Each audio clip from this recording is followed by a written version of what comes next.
Demikian Adrisa Angelana dari Program Studi Pendidikan Matematika Universitas Bengkulu dengan NPM A1C024029.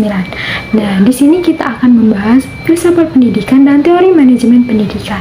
Apa sih filsafat pendidikan dan teori manajemen pendidikan? Mari kita bahas. Filsafat pendidikan.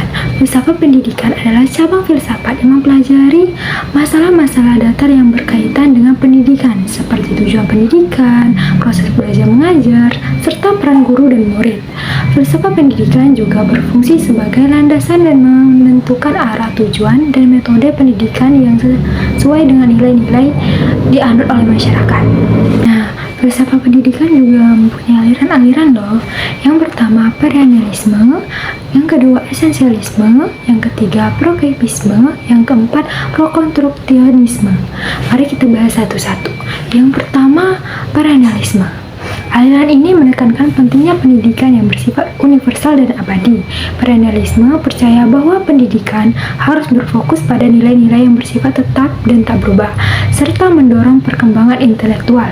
Yang kedua, esensialisme menekankan pentingnya penguasaan pengetahuan dasar yang dianggap esensial bagi setiap individu. Pendidikan menurut esensial harus berfokus pada mata pelajaran ini seperti matematika, sains, bahasa, dan sejarah. Ketiga, progresivisme. Aliran ini berfokus pada kurikulum dan minat siswa sebagai pusat dan proses pendidikan.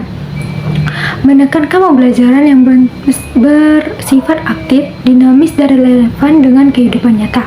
Yang terakhir, rekonstruksionisme, yaitu memandang pendidikan sebagai alat untuk melakukan perubahan sosial.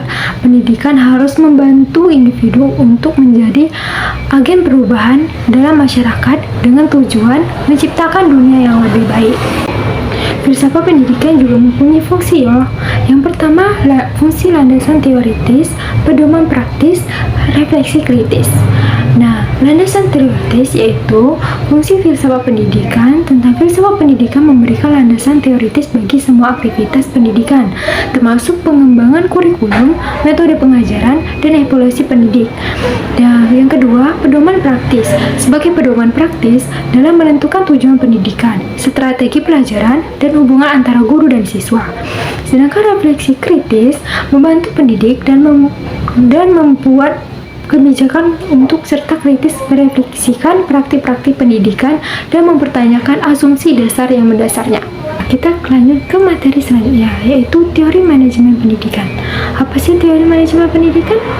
Ya, teori manajemen pendidikan adalah proses perencanaan, perorganisasian, pengetahuan, dan pengendalian sumber daya pendidikan untuk mencapai tujuan pendidikan secara efektif dan efisien. Teori manajemen pendidikan membahas prinsip-prinsip dan praktik terbaik yang dapat diterapkan untuk mengolah lembaga pendidikan. Teori manajemen pendidikan. Teori manajemen pendidikan yaitu ada 4. Teori manajemen klasik, teori manajemen ilmiah, teori human relation, dan teori sistem. Apa sih teori manajemen klasik? Teori manajemen klasik berfokus pada struktur organisasi, hierarki, dan efisiensi operasional. Teori ini menekankan pentingnya pembagian kerja, disiplin, dan terkontrol dalam lembaga pendidikan. Yang kedua, teori manajemen ilmiah dikembangkan oleh Frederick Taylor. Teori ini menekankan penggunaan metode ilmiah untuk meningkatkan efisiensi kerja dalam konteks pendidikan. Ini bisa berarti pengguna analisis data dan penelitian untuk meningkatkan hasil pendidikan.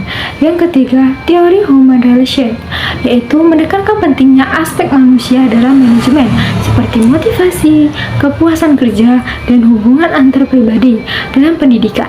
Teori ini berfokus pada pengembangan budaya organisasi yang positif dan pengolahan sumber daya manusia yang efektif.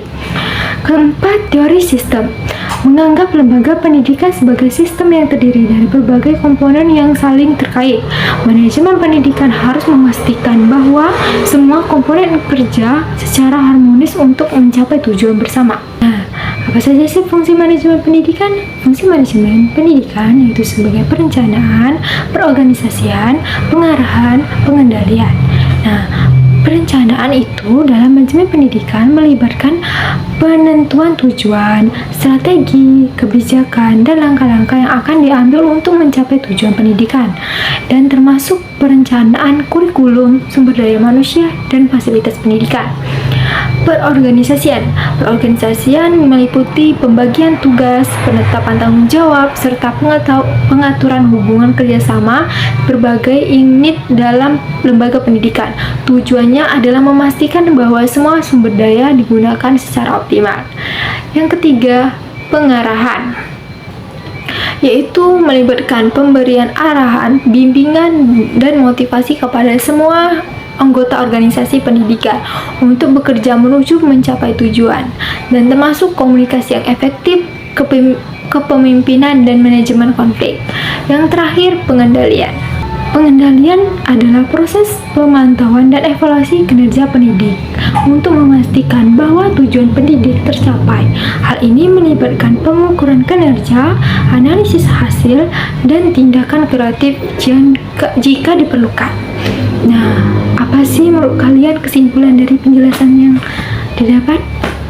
Kesimpulan dari penjelasan tadi, filsafat pendidikan memberikan landasan konseptual bagi praktik pendidikan, sedangkan teori manajemen pendidikan memberikan panduan praktis untuk mengelola lembaga pendidikan secara efektif dan efisien. Keduanya yang melengkapi dalam mencapai tujuan pendidikan yang optimal. Nah, semoga kalian paham dengan penjelasan yang kita bahas tadi. Dan terima kasih. Saya undur diri. Wassalamualaikum warahmatullahi wabarakatuh.